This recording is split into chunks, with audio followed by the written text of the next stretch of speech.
The moon burned white, low and swollen, a cold eye staring over the sleeping village. Every drum, every cricket, every breath had gone silent. In the courtyard behind the house, 4 women in black wrappers moved in a circle around a small fire. The flames spat red and blue, licking the night with whispers. At their center lay a clay pot filled with palm oil and feathers, sacrifice trembling under the spell. Kemi crouched behind the banana tree, bare feet in the dust, her pulse drumming louder than the wind. She saw her stepmother, Mama Bisi, her face carved in shadow, her voice deep with words no human should know. "A strong life must go," said the first woman. "Yes," Mama Bisi answered. "My husband's spirit will bring us power. In 3 nights, he will belong to us." The words struck Kemi's chest like a spear. She stumbled back, crack. A twig broke. 4 heads turned. "Someone is there." Before she could run, the air split apart. Black smoke burst from the fire, coiling around her like living rope. Mama Bisi's face flared crimson through the haze. "You will not speak," she hissed. "Bleed instead." A flash, pain, darkness, then silence. The goat opened its eyes. Kemi's scream never reached her throat. The red light had burned it away. When she awoke, the world was huge grass blades taller than her arms, pebbles sharp as mountains. She tried to shout her name, but what came out was a strangled bleat that wasn't human. Her heart hammered in terror. She looked down and saw hooves, short brown fur, the trembling of a goat's chest, where her body should be. The smell of smoke still clung to the air. The women were gone. Only the dying fire remained, its embers watching her like eyes. Then the back door creaked. Mama Bisi stepped out, her wrapper neat again, her market beads clicking softly. In her hand, a rope. "Well," she said, smiling coldly, "now let me see how you will tell your father." Kemi tried to run, but the rope snapped around her neck. She kicked, choked, stumbled. Mama Bisi dragged her across the ground, muttering strange words that made the air sting. "You saw what was not yours to see," she murmured. "You broke the line between living and shadow. Now live like an animal." Kemi's bleating echoed through the night as she was tied to the kitchen post. The earth under her body was cold. Dew crept through her fur. Above, the moon glared down, an unblinking witness. She heard the stepmother whisper to the dark, pouring palm oil into a calabash, sealing the curse. "By this oil, by this night, by this blood unseen, let her speak no truth again." The rope tightened like a verdict. Then the house went silent. Kemi tried to pray, but even her thoughts felt heavy. Each time she closed her eyes, she saw her father's face, unaware, gentle, tired. He would never believe what had happened. She wanted to scream for him, but goats had no words, and goats had no tears. The night dragged on until dawn began to grey the sky. The first rooster crowed, a cruel reminder that life outside her prison continued as always. From inside the house came Baba Adai's voice, calm, ordinary. "Kemi, bring me water." No answer. He called again. Still silence. Kemi strained, desperate to make a sound he could understand. All that came was a hoarse me. The sound broke her heart. Mama BC emerged, her face a mask of concern. "Ah, husband," she said sweetly. "Perhaps she went to fetch water early." He nodded absently, rubbing his tired eyes. "She is a good girl," he said, and left for the farm. The moment his footsteps faded, the mask dropped. Mama BC turned on the goat, lips curling in triumph. "You heard him, little fool. He doesn't even suspect.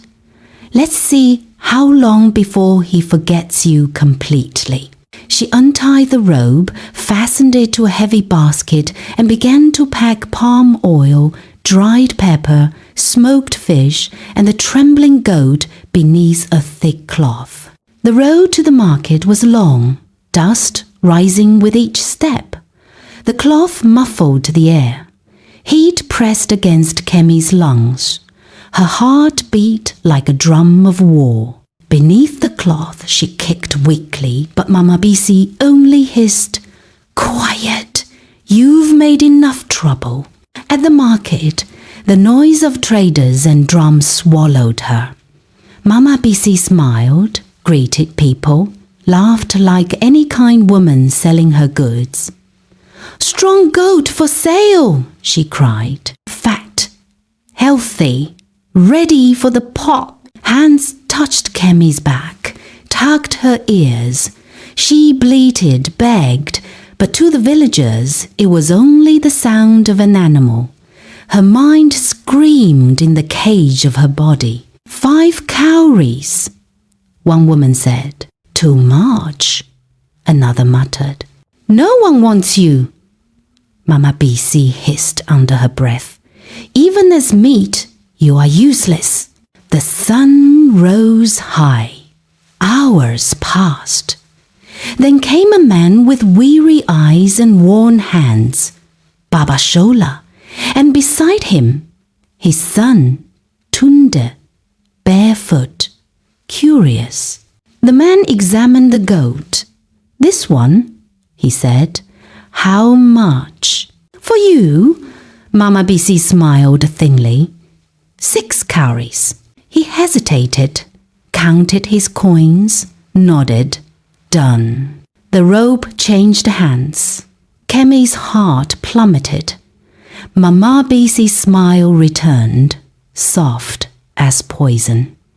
"May she fill your pot well," she said. The boy, Tunde, looked at the goat strangely, as if seeing something more.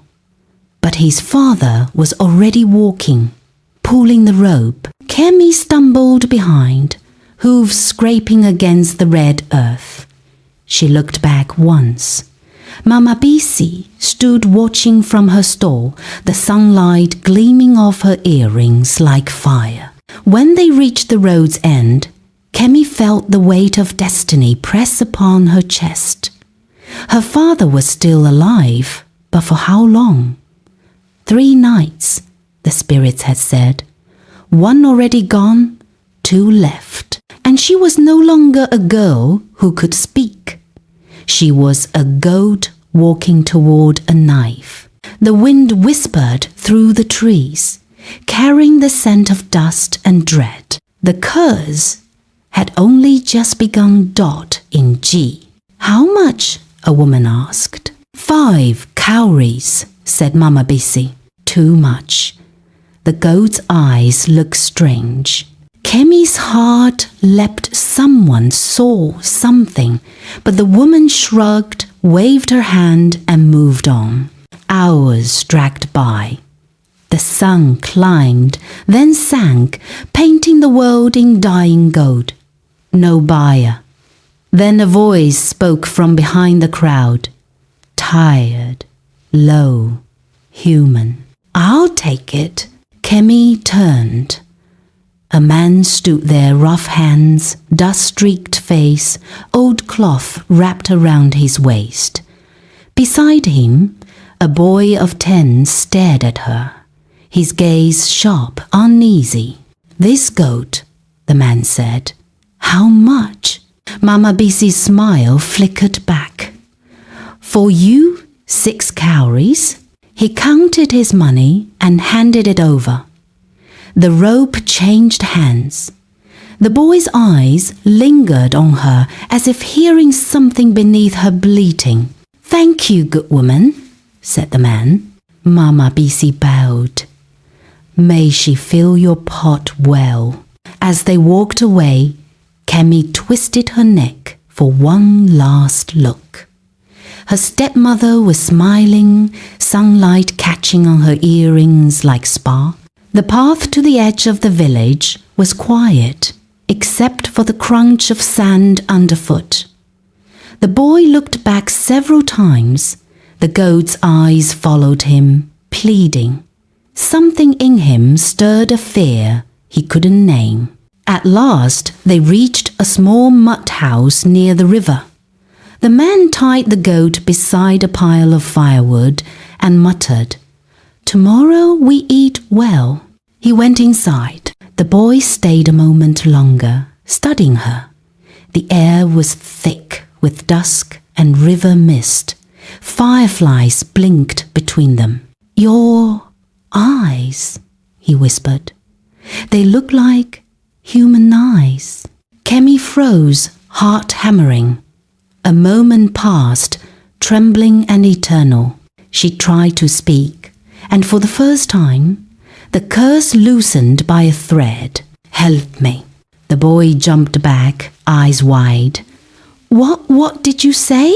Kemi's voice was barely a breath. Help me, please.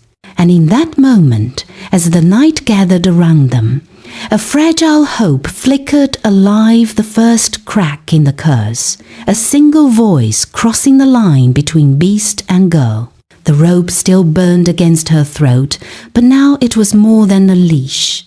It was a promise waiting to be broken. The wind stirred the trees. Somewhere, far away, Mama Bisi felt it and frowned uneasy. For when a truth is buried by witchcraft, the earth itself begins to dig. The boy could not sleep. Outside, the wind prowled through the grass, carrying the bleating of the strange goat. He lay on his mat, eyes fixed on the roof where the moonlight slipped in thin silver threads. Beside him, his father snored, breath heavy from palm wine. But the boy's mind was full of those eyes, those human eyes shining in the dark like pieces of another world. He rose quietly and padded outside, bare feet pressing into the cool dirt.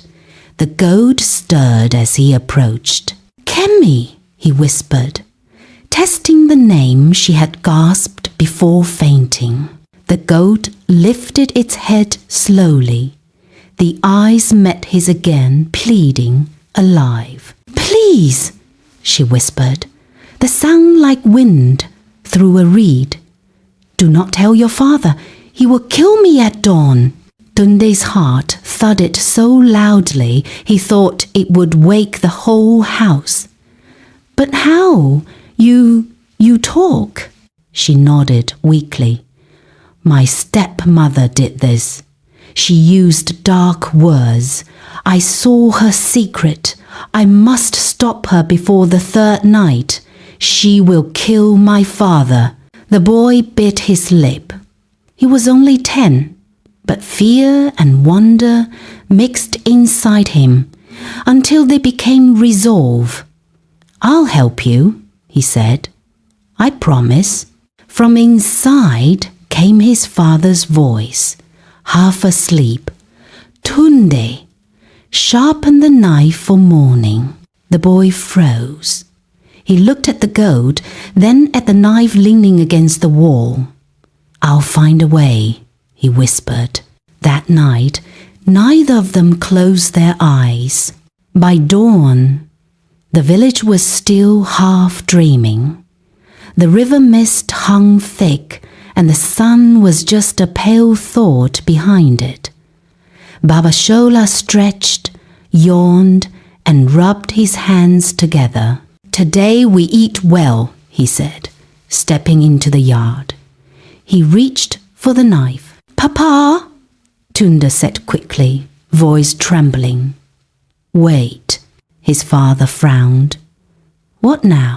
You've grown afraid of blood?" "No, Papa, but this goat, it's different." "Different?" Tunde swallowed hard. "Let's take it to Baba Laja. Let him see first. If he says it's normal, then you can cook it." Baba Shola's eyebrows rose. "That old man with his bones and charms? You waste my time, boy."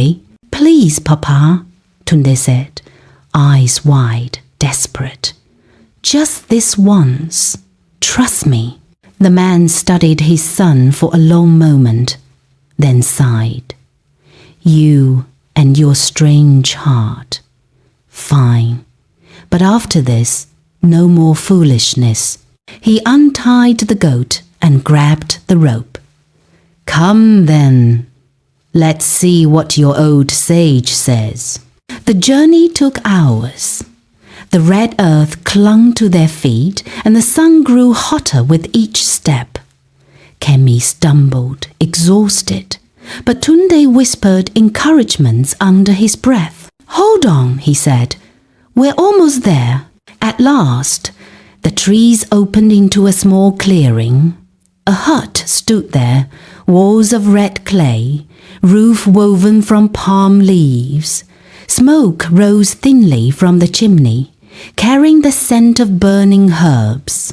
Around the hut stood carved figures, half man, half spirit, guarding the threshold. "Baba Laha," Baba Shola called. "We need your help." The door creaked open. An old man stepped out, his beard white as river foam, his back bent but his eyes bright as thunderclouds. "I know why you've come," he said quietly. Baba Shola blinked. "You do? I have been waiting for this one." He pointed at the goat. Tunde's mouth fell open. You know her?" The old man's gaze sharpened. "Not her. The shadow that follows her. Bring her closer." They obeyed. Baba Laja knelt, his gnarled hand hovering just above the goat's head. "Child," he murmured, "speak if you remember your name." A hush fell.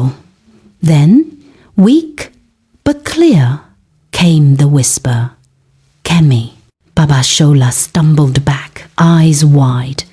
"It spoke by all the gods it spoke." Tunde clutched his father's arm. "I told you, Papa. She's not a goat." The old man's eyes closed. He reached for a gourd filled with white powder and drew a circle in the dust around them. The air grew dense, heavy with waiting. "This curse is deep," Baba Laja said. "Blood bound to blood. Only truth and sacrifice can break it." He began to chant low, rhythmic, in a tongue that sounded older than the wind. The powder rose in thin spirals of light. The goat trembled. The earth groaned softly beneath them. Then Baba Laja sprinkled water across her back. It sizzled like hot iron meeting rain. Kemi cried out, not in bleating, but in voice. Light burst from her body, blinding white. Horns shrank, fur vanished. In moments where a goat had stood, a girl knelt, trembling, naked, covered in ash. Baba Shola dropped to his knees, stunned. Tunde's mouth fell open. The old man simply nodded. "So it is done," Kemi coughed, then looked up. Her eyes were wet but fierce. "Thank you. I must go. My father is in danger. The third night is coming." Baba Laja helped her stand, his face grave. You have until the moon rises again. The spirit's debt must be repaid before then, or your father's soul will be taken." "I understand." He placed a hand on her head, murmured a blessing, and stepped back. Baba Shola could only stare. "Girl, forgive me, I nearly—" "You did not know," Kemi said softly. "Few ever do, until it's too late." She turned to Tunda, managed a weak smile. "You saved me. I will not forget." He grinned shyly. "Go, before the night catches you." The road home was a river of dust. Kemi ran barefoot, her feet striking the earth in rhythm with her heartbeat. The sun was cruel above her, but she didn't slow. The image of her father smiling, unaware, burned in her mind. By the time the village roofs appeared, the sky had turned bronze. She stumbled into the compound, hair wild, throat dry. "Papa!" she cried. "Papa!" Her father looked up from the courtyard, his eyes wide, disbelief flooding his face. "Kemi? Is it really?" She fell into his arms, sobbing. "It was her, Mama Bisi. She's no woman, she's a witch. She turned me into a goat. She wants to kill you before the third night." Gasps rippled through the neighbors who had gathered. Mama Bisi, pounding yam nearby, froze. Her pestle slipped from her hand, rolling into the dust. "You lie," she screamed, face pale as ash. "You lie, you demon child." Kemi stood firm. "You can shout, but the spirits heard your oath. They know what you promised beneath the moon." The crowd murmured. Someone whispered, "Take her to the king." Another said, "Let the truth water judge." Mama Bisi's breath came fast. "You don't know what you are saying," she hissed. But her voice shook. The mask was cracking as the third night rose. Drums began to echo from the square, slow, steady, summoning all to judgment. Kemi looked at the sky. The moon was climbing full again. Time had run out. The hunter had become the hunted, and the spirits were waiting to see who would fall first. The moon rose fat and silent above the iroko tree, its light sliding over spears and faces in the crowded square. Every villager had come, farmers with dust still on their feet, women with sleeping babies tied to their backs, children clinging to skirts. The air was electric, alive with whispers and breath. At the center, on the packed red earth, stood the king's carved throne and the elders beside him, grey heads bent like ancient stones. A drum beat began slow, one strike for truth, one for deceit. The king, tall and robed in crimson, lifted his staff. "Bring them forward." The guards pushed Mama Bisi into the open. Her wrapper was neat, but her face was bloodless. The crowd hissed. Behind her came Kemi barefoot, eyes burning, a survivor carved from both fear and fire. Baba Adai followed, trembling between rage and disbelief. The king's voice rolled across the square like thunder. "This night we call the ancestors to hear. Speak only truth, for the spirits walk among us." Kemi stepped forward, bowing low. The crowd fell silent. Her voice was soft at first, then grew with every word. She told them everything: the years of servitude, the full moon gathering, the red light, the curse, the market sale, the boy who saved her, the wise man who restored her body. Each detail struck like a hammer. The people gasped, some covering their mouths, others clutching their charms for protection. When she finished, even the crickets dared not sing. The king turned to Mama Bisi. "You have heard your daughter's words. What say you?" The woman's lips twitched. She forced a laugh that cracked midway. "My king, this is nonsense. Lies from a child's tongue. How can flesh become goat and goat become flesh? It is impossible." Murmurs rippled through the crowd. Some nodded, others whispered, "The moon is witness. She speaks the truth." The king raised his hand. "Enough! Bring the water of truth." A guard stepped forward with a calabash carved with sacred symbols. Inside, clear water shimmered like glass, reflecting the moon. The king's eyes hardened. Who drinks this cannot hide deceit. The ancestors see what man cannot. Mama Bisi's hands shook as she took it. Her voice faltered. "My king, must we drink?" The word cracked through the night like a whip.